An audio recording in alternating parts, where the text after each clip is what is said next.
శర్మ గారు high court advocate మనతో పాటు జాయిన్ అయ్యారు. పురుషోత్తం రెడ్డి గారు తిరుపతిలో ఉంటారు. ఎన్నో సంవత్సరాలుగా తిరుమలలో భక్తుల సౌకర్యార్థం అక్కడ జరుగుతున్నటువంటి కార్యక్రమాలు, తీసుకునేటటువంటి చర్యలు, చేసేటటువంటి ఏర్పాట్లు ఇవన్నీ చూస్తూ వస్తున్నాం. ఎప్పుడూ ఇలాంటి ఘటన జరగలేదు. ఎక్కడ లోపం ఉంది? కనీసం ఆ లోపాన్ని గుర్తించారా? వాళ్ళైనా కనీసం వాళ్ళు గుర్తించుకున్నారా మేము ఈ తప్పు చేసామని? ఈశ్వర్ గారు అందరికీ నమస్కారం. బేసిక్గా ఈరోజు ముఖ్యమంత్రి గారు రివ్యూ చేసిన తర్వాత ప్రశ్న అడ్రస్ చేసింది కొంతమేరకు నేను చూశాను. కొన్ని మంచి స్టెప్స్ తీసుకున్నారు, అట్ ద సేమ్ టైం కొన్ని చర్చనీయాంశం చేస్తున్నారు. కొన్ని కీలకమైన నిర్ణయాలు ఇంకా తీసుకుంటే మంచిది అనేది నాకున్న అభిప్రాయం. వారు కొన్ని చర్చకు పెట్టారు, మీరు ప్రస్తావనలో కూడా మధ్యలో ప్రస్తావించారు. ఒకటి, కింద టోకన్లు ఇవ్వడం ఒక చర్చ పెట్టుకొచ్చారు. రెండో పాయింట్, 10 రోజులు, 2 రోజుల నుంచి 10 రోజులకు వైకుంఠ ఏకాదశి పెంచడం అనేది పొరపాటు నిర్ణయంగా చెప్తూ, ఇది ఆదేశం కాదు, నా అభిప్రాయం, ఆగమ పండితులు నిర్ణయించండి అన్నారు. నేను అక్కడి నుంచే చర్చ, ఎందుకంటే తెల్లారితో నుంచి అదే పెద్ద చర్చ నడుస్తుంది అన్ని మీడియాలో, ఏదంటే 10 రోజులు పెంచడం తప్పని ఇవన్నీ చర్చ నడుస్తుంది. వైకుంఠ ఏకాదశి మీకు కూడా తెలుసు, ప్రాసెస్ ఏంటి? మహావిష్ణువు యోగ నిద్రలో ఎప్పుడూ ఉంటాడు. వైకుంఠ ఏకాదశి రోజు మేలుకొని భక్తులకు దర్శనం ఇవ్వడం ద్వారా ఆ సమయంలో, మేలుకున్న సమయంలో చెప్పితే ఆలకిస్తాడు, మనం పాపాలు లేకపోతే అన్ని తీరుతాయని ఒక ఆకాంక్ష, అంటే ఆ రోజే వెళ్తే. అయితే దీనికి సంబంధించినంత వరకు హిందూ దేవాలయం, వైష్ణవ ఆలయాలకు సంబంధించి మూలం ఏది?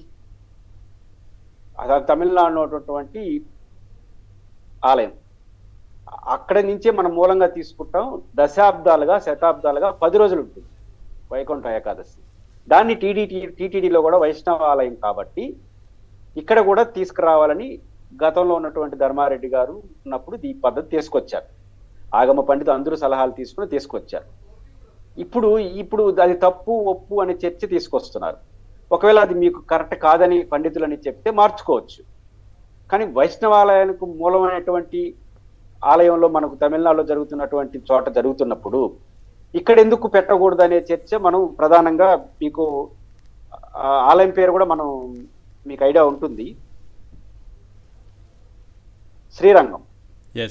మన వైష్ణవాలయాలకు మూలం శ్రీరంగం.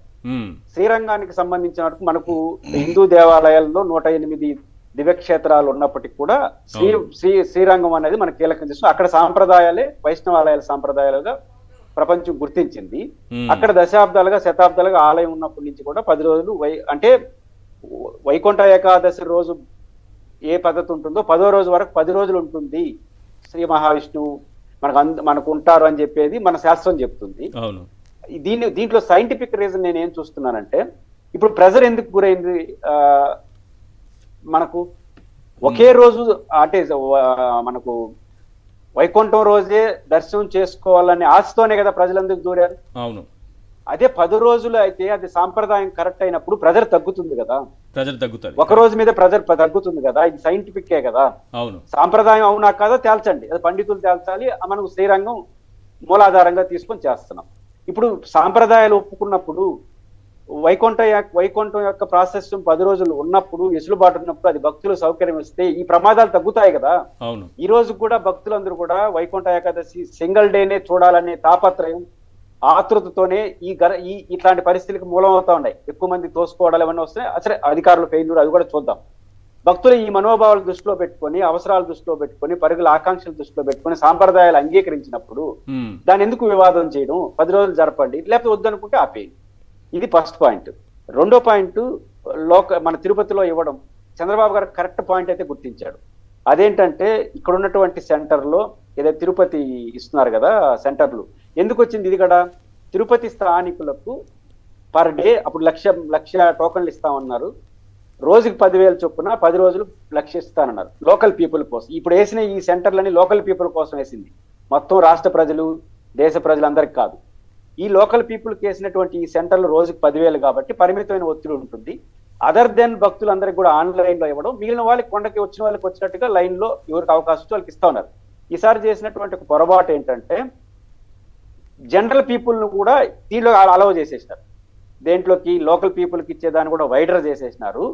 అప్పుడు ఏమవుతుంది, భక్తులందరూ వచ్చి దాంట్లో మాకు మేము ఒకే రోజు తీసుకోవాలని. ఇప్పుడు కూడా ఇప్పుడు ఎక్కడో ఒత్తిడి వస్తా ఉంది.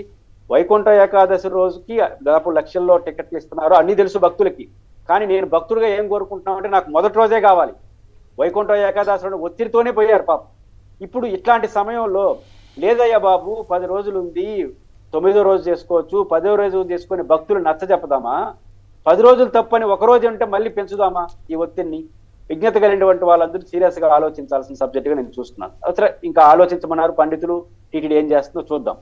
రెండో అంశం, ఈరోజు సాధారణ ఈ లోకల్ పీపుల్ కి ఇప్పుడు ఇంకో ముఖ్యమంత్రి గారు కొండ మీదే ఉండడానికి భక్తులు ఇష్టపడతారు. పర్ఫెక్ట్లీ కరెక్ట్, నేను ఏకీభవిస్తున్నాను.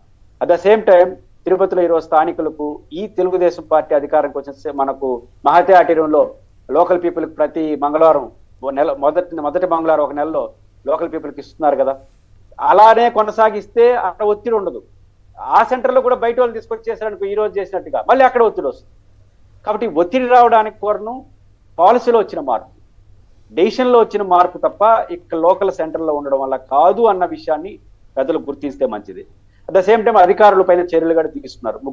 ఇద్దరు ఐపీఎస్ ఆఫీసర్లు బదిలీ చేశారు, ఒక ఐఏఎస్ ఆఫీసర్ని బదిలీ చేశారు, ఒక ఇద్దరు సస్పెండ్ చేశారు. సరే ఎవరు తప్పు ఏంటనేది టీటీడీ యాజమాన్యం ముఖ్యమంత్రి అంటే ఇక్కడ మొత్తం తెల్లారితో నుంచి ముఖ్యమంత్రి గారి స్పందన, పర్యటన, అధికారులపైన చర్యలు తీసుకున్నప్పుడు ప్రైమరీగా ఇది మానవ తప్పిదంగా గుర్తిస్తున్నారు. ఇది మనం వైపు జరిగినటువంటి లోపం, అడ్మినిస్ట్రేషన్ వైపు నుంచి లోపంగా ప్రభుత్వం గుర్తించినందుకు అభినందన. అట్ ద సేమ్ టైం దీనిలో సీరియస్ గా వెళ్ళండి, ఎవరు తప్పు చేశారో యాక్షన్లు తీసుకోండి, భవిష్యత్తులో జరగకుండా చర్యలు తీసుకోండి తప్ప గతంలో ఉన్నటువంటి ఒక మంచి సాంప్రదాయాన్ని, ఒక మంచి అలవాట్లని తప్పించుకోవడం కోసం వేరే మార్గాలు ఎత్తుక్కోకండి. వేరే మార్గం వెతుక్కున్నారు, ఇది మరింత పెద్ద ప్రమాదానికి దారి తీసే అవకాశం ఉంటుంది. ఇప్పుడు మీరు అన్నట్టుగా 10 రోజులకి ఇవ్వడం వల్ల కొంత భక్తులు ఒకే రోజు రావాలనుకున్న భక్తులు 2వ రోజు వస్తారు, కొంతమంది 3వ రోజు, కొంతమంది 4, ఇలా 10 రోజుల వరకు అవకాశం ఉంటుంది కాబట్టి ఉంటుంది. లేదంటే ఈ 10 రోజుల భక్తులు ఒకే రోజు వస్తే ఏంటి పరిస్థితి? 2 రోజులకు వస్తే ఏంటి పరిస్థితి? అంతే కదా. ఇప్పుడు ముఖ్యమంత్రి గారు నా అభిప్రాయంగా చెప్తున్నాను, భక్తుడిగా ఆదేశం కాదని మంచిగానే చెప్పాడు, పండితులకు వదిలేశాడు. నేను పండితులను అడుగుతున్నాను, టీటీడీ ముఖ్యమంత్రి గారు చొరవ తీసుకొని వారే చెప్పారు.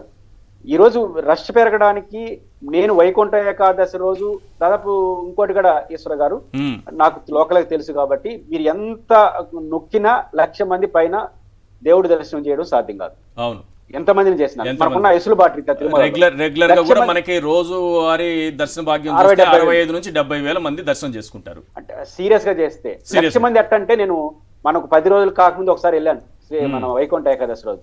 మనం నడవాల్సిన అవసరం లేదు, భక్తులే తోసుకుంటూ వెళ్ళిపోతారు. అంత ఫాస్ట్ గా జరిగితే 1,00,000 చిల్లర. ఇప్పుడు మీరే 5 లక్షలు 10 లక్షలు వస్తామని భక్తులు వచ్చినప్పుడు రోజు రోజుకి పెరిగేదే కదా దేవుడి దగ్గరికి. మీరు 10 రోజులు తప్పు. ఇప్పటికీ 10 రోజులు అనేది ధర్మారెడ్డి గారు ఉన్నప్పుడు వచ్చిన పాలసీలో పదే టీవీ డిబేట్ లో చెప్పినా కూడా ఈ రోజు కూడా భక్తులు 180% మంది మాకు మొదటి రోజే కావాలని కోరుకుంటున్నారు. ఇది ఒక వాస్తవం. తప్పితే ద్వాదశి కోరుకుంటున్నారు. ఇప్పుడు మనం ఒక ఉన్నత స్థాయి వ్యక్తులు కూడా 10 రోజులు తప్పనేస్తే ఇంకెవరన్నా నమ్ముతారా? ఈ ఎసులుబాటును ఉపయోగించుకుంటారా? రేపు సంవత్సరం, ఈ సంవత్సరం ఓకే, రేపు సంవత్సరం ముఖ్యమంత్రి చెప్తున్నాడు, పండితులు చెప్తున్నారు, మీడియా చెప్పేస్తుంది 10 రోజులు తప్పు, 10 రోజులు పోతే దేవుడు దొరకడు అనే అభిప్రాయానికి వచ్చేస్తే రేపు ఎవరైనా సరే ఒకటో రోజే రావాలని కోరుకుంటే మరింత పెరిగేదే కదా, ప్రభుత్వానికి భారం కదా. ఒకవేళ సాంప్రదాయం తప్పు అనుకుంటే శ్రీరంగంలో ఎట చేస్తున్నారు? శ్రీరంగం మూలాధారం కదా. కాబట్టి సాంప్రదాయాలు అలో చేసినప్పుడు ఒక ఎసులుబాటును ఉపయోగించుకున్నాం, ఒత్తిడిని తగ్గిద్దాం, ఇట్లాంటి ఘటనలు జరగని కూడా చూసుకుందాం అనే వైపు అధికార యంత్రాంగం వెళితే అందరికీ మంచిది. ఇది ప్రభుత్వం ఆలోచించాలి. 2 జ్యుడిషియరీ అనే ఓడి నేను చంద్రబాబు గారు నోటి కూడా విన్నాను. అంటే అది కూడా ఫర్దర్ విచారణ జరుగుతుంది. అది జరిగితే చాలా సంతోషిస్తాను. వీలైన త్వరగా సిట్టింగ్ జడ్జితో విచారణ జరిపిస్తే లోపాల్ని అందరూ ఒప్పుకుంటున్నాం, ఇది మానవ తప్పిదం, అధికార వ్యవస్థలో ఉన్నటువంటి లోపం, ఎవరు ఏ స్థాయిలో జరిగిందనే తేలాలంటే జ్యుడిషియరీ అనుకోని జరపండి, చేసి మంచి చేస్తే చూడండి, దాని వైపు శ్రద్ధ పెట్టండి. గతాన్ని తోవే ప్రయత్నం కన్నా వర్తమానంలో జరిగే ప్రయత్నం వైపు ప్రభుత్వం ఆలోచిస్తే అది మీకు మంచిది. ఎందుకంటే ఇంకా మీరు 4 ఏళ్ళు ముఖ్యమంత్రిగా ఉంటారు. వర్తమానంలో ఏం జరిగింది భవిష్యత్తులో జరగకుండా ఉండాలంటే ఏం చేయాలి, ఇది మనకి కావాల్సింది. నేను స్వార్థంతో ఆలోచించమన్నాను చంద్రబాబు నాయుడు గారు. 10 రోజుల అవకాశం ఉందంటేనే ఇంత రష్ వచ్చారే, రేపు ఒక రోజే పరిమితం అయితే 2 రోజుల పరిమితం మరింత పెరుగుతుంది, మీ మీదే ఒత్తిడి ఉంటుంది. చంద్రబాబు గారు ఇది కూడా ఆలోచించండి. ఇంకా 4 ఏళ్ళు మీరు ముఖ్యమంత్రిగా ఉంటారు, మళ్ళీ మీకే బాధ్యత వస్తుంది. ఒకసారి సీరియస్ గా ఆలోచించి ఏదో పాత ముఖ్యమంత్రిని ఏదో ఒక మాట అనేద్దాం ఉంటే అది మంచిది కాదు. మీరు వర్తమానంలో ఉండి భవిష్యత్తు గురించి ఆలోచిస్తే మంచిది. రైట్.